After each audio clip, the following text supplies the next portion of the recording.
Ito yung sabawan natin ngayon guys.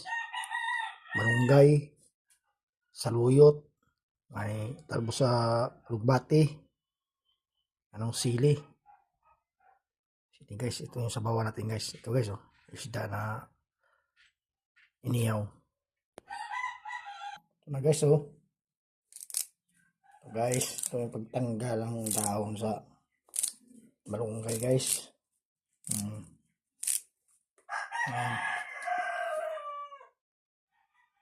Kukuha ka ng mantika dito guys. Ito yung sa manok guys. Kuha ka ng mantika dito.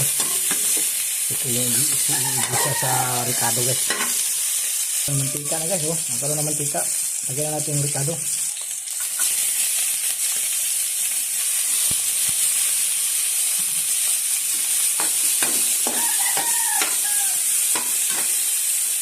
Ito na guys. Itong manok guys.